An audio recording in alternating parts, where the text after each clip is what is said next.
Zee 24 तास एक पाऊल पुढे।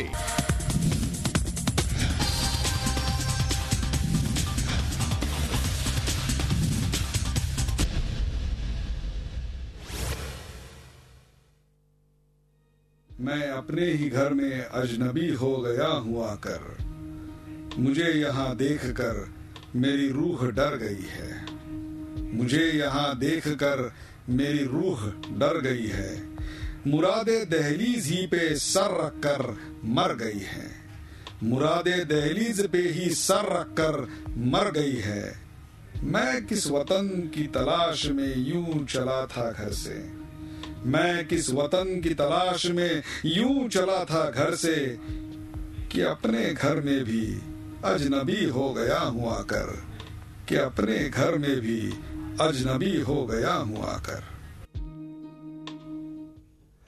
रोकटोक मध्ये आपलं स्वागत। अपने ही घर में मैं अजनबी हो गया हूं आकर, गुलजार यांचे शब्द आज अडवाणींसाठी किती चपखलपणे बसतात ते आपण पाहिलं। प्रेक्षको, आज ज्येष्ठ नागरिक दिन, ज्येष्ठांची सुरक्षा, त्यांचे प्रश्न, त्यांचं स्थान, त्यांचं भवितव्य या विषयावर चर्चा करण्याचा खरं तर आजचा दिवस। पण आजचा दिवस गाजतोय तो एका ज्येष्ठ राजकीय पक्षाच्या ज्येष्ठ नेत्याच्या नाराजीनं। भारतीय जनता पक्षाचे ज्येष्ठ नेते लालकृष्ण अडवाणी यांनी आज राजीनामा दिला आणि भाजपसह देशातल्या राजकीय वर्तुळात खळबळ माजली। सर्व मोह लोभ ज्या वयात गळून पडतात किंवा गळून पडले पाहिजेत असं ज्या हिंदू धर्माला वाटतं, त्या हिंदू धर्माचे पाईक असणाऱ्याच अडवाणींनी त्या वयात नेमकं नाराज व्हायचं कारण काय, असा कोणता मोह होता, त्याविषयीच आज आपण चर्चा करणार आहोत। श्यामाप्रसाद मुखर्जी आणि अटल बिहारी वाजपेयींचा भाजप आता उरला नाही असं अडवाणींना मोदींचा राज्याभिषेक झाल्यानंतर का बरं वाटतंय? भाजपच्या नव्या पर्वाची ही सुरुवात आहे का? भाजपमधल्या या महाभारताचा काँग्रेसला फायदा होणार आहे का? आणि आता भाजप आणि एनडीए समोर कोणकोणती आव्हानं आहेत, यासारख्या असंख्य प्रश्नांचा वेध घेऊया लोह पुरुष की मोह पुरुष या खास कार्यक्रमात।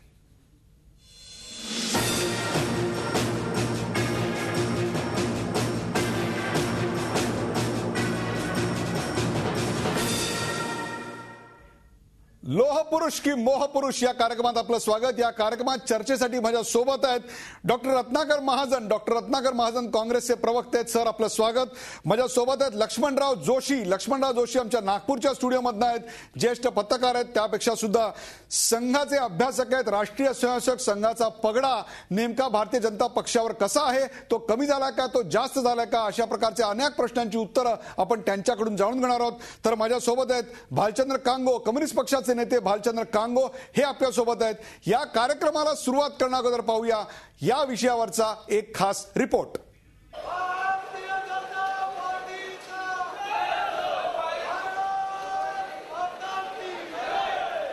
या घोषणांनी रविवारी अवघा भाजप दुमदुमला होता।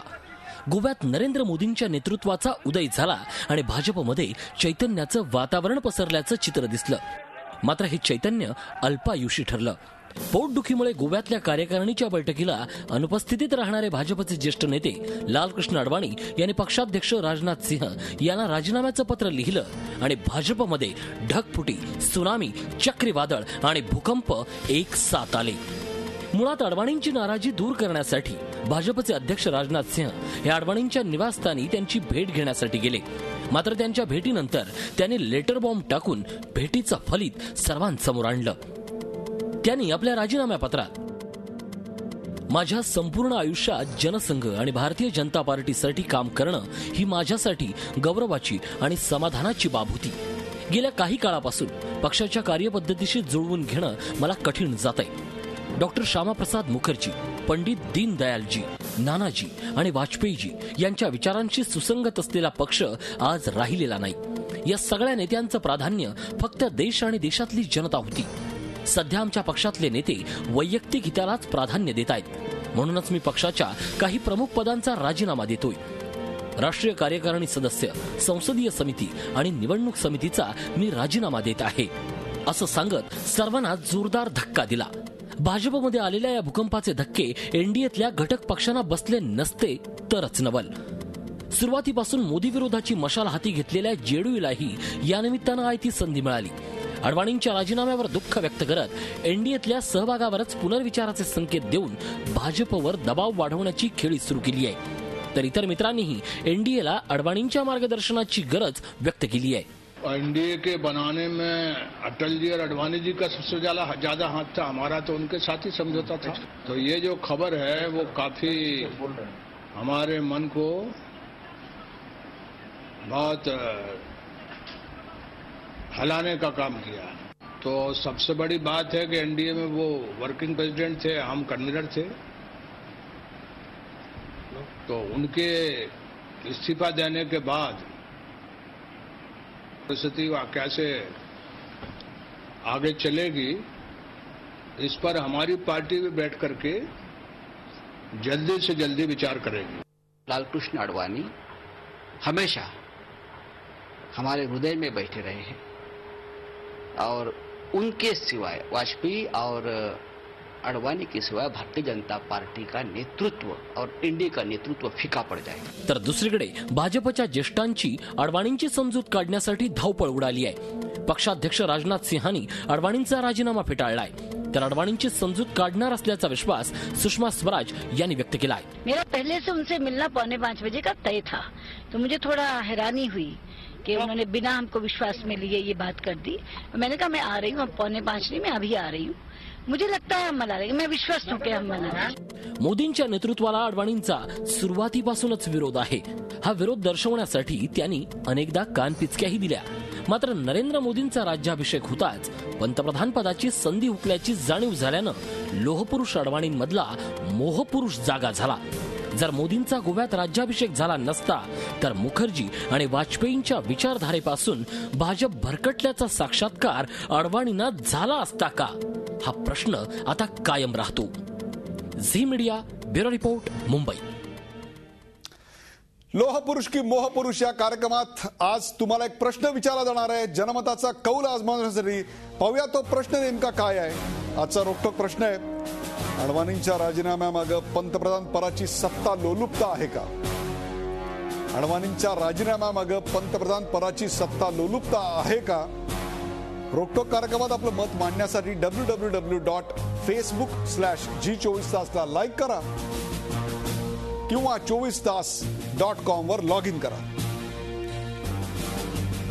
हा कौल आपण पाहणार आहोत रात्री 10 वाजता. तेव्हा 10 वाजेपर्यंत 24tas.com वर लॉग इन करून SMS माध्यमातून फेसबुक वर जाऊन आपण या सगळ्या प्रतिक्रिया नोंदवू शकता. मी चर्चेला सुरुवात करतोय. माझ्यासोबत आहेत भालचंद्र कांगो. भालचंद्र कांगोना मी विचारणार आहे, भालचंद्रजी काय झालंय नेमकं भारतीय जनता पक्षावर, आणि हा प्रश्न मी तुमच्याकडे घेऊन सर्वप्रथम अशा करता येतोय की सर्वसाधारणपणे भारतीय राजकारणात असं म्हटलं जातं की कम्युनिस्ट पक्ष आणि भारतीय जनता पक्ष हे दोन केडरवाले पक्ष आहेत, कार्यकर्त्यांपासून उतरंडीचे असे पक्ष आहेत. त्या उतरंडीच्या पक्षामध्ये अशा प्रकारची गोष्ट घडते, काय सांगाल आपण? नाही, पहिल्यापासून तुम्ही संध्याकाळपासून लोहपुरुष का मोहपुरुष अशा प्रकारची एक लाईन तुम्ही लावताय. मला स्वतःला ती मान्य नाही. खरं म्हणजे 86 वर्षाचे अडवाणी आजही ठणठणीतपणे भाजपच्या सत्ता असलेल्या संधीचा एक चान्स हुकू नये म्हणून अत्यावही संघर्ष करतायत, अशा पद्धतीने त्याच्याकडे बघितलं पाहिजे. 1 वर्षापूर्वी आपल्याला मी आठवण करून देतो की अडवाणींनी एक ब्लॉग लिहिला होता आणि त्या ब्लॉगमध्ये त्यांनी असं म्हटलं होतं की येणारी सत्ता ही नॉन काँग्रेस नॉन बीजेपी असेल. म्हणजे बीजेपीच्या वाढीच्या मर्यादेबद्दल त्यांना स्पष्टपणे भान आहे.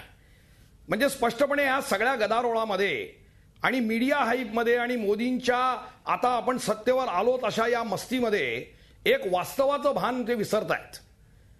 जवळजवळ 299 जागा म्हणजे उत्तर प्रदेश, पंजाब, आंध्र प्रदेश, तामिळनाडू, अरुणाचल, लक्षद्वीप, पॉड्डेचेरी असे छोटे छोटे राष्ट्र पकडून उत्तराखंड असं पकडलं तर मागच्या वेळेस 299 जागांपैकी भाजपला फक्त 12 जागा मिळालेल्या आहेत. आता ह्याच्यामध्ये मोदींना पुढे केल्यामुळे कुठल्या राज्यात जास्तीत जास्त प्रगती होऊ शकते तर उत्तर प्रदेशमध्ये 4-5 जागा वाढण्याच्या पलीकडे त्यांना चान्स नाही, ह्याचं भान अडवाणींना आहे. परंतु मोदींना पुढे केलं तर ज्या ठिकाणी आपले दोस्त मंडळी आहेत अशा बिहारमध्ये आणि इतर ठिकाणी आपल्याला अडचणी येऊ शकतात आणि म्हणून सत्तेकडे भाजपला नेण्याच्या रथामध्ये अडथळा येऊ शकतो. ह्याचं भान आज मीडिया हाईप, संपूर्ण हिंदुस्थानातल्याच नव्हे तर परदेशी पैशाच्या जोरावर उजवीकडे भारताचं अर्थकारण स्वीकारू पाहणाऱ्यांना गुड गव्हर्नन्सच्या नावाखाली लोकशाही संकेत वगैरे तुडवून भालचंद्र कांगो मी तुम्हाला इथे थांबवते. ते फक्त अशा करतात, मोदींचं कौतुक केलं ते अडवाणींनी, तोही ट्विटर आपल्याकडे आहे, त्याही संदर्भातल्या बातम्या काल आमच्याकडे होत्या.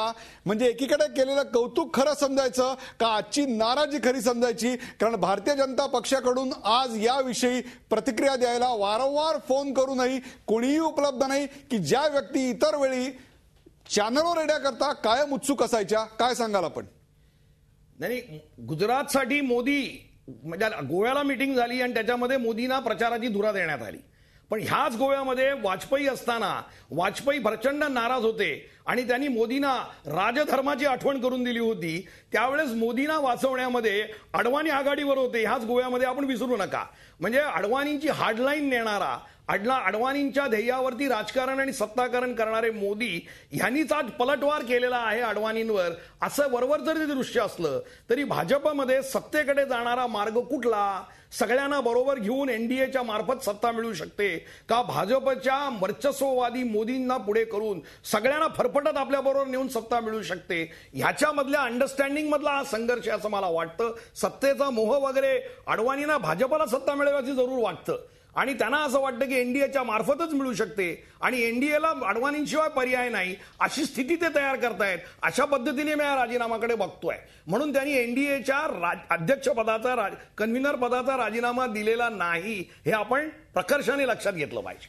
बरोबर आहे. अडवाणींनी एनडीएच्या अध्यक्षपदाचा राजीनामा दिलेला नाही, परंतु भारतीय जनता पक्षातील अत्यंत महत्वाच्या पदांचा मात्र राजीनामा दिलेला आहे. काँग्रेस पक्ष या सगळ्याकडे कसा पाहतो हे पाहणं अत्यंत महत्वाचं असणार आहे. तोच प्रश्न घेऊन मी जाणार आहे डॉक्टर रत्नाकर महाजन यांच्याकडे एका ब्रेक नंतर. कुठे जाऊ नका. आपण पाहताय लोह पुरुष की मोह पुरुष.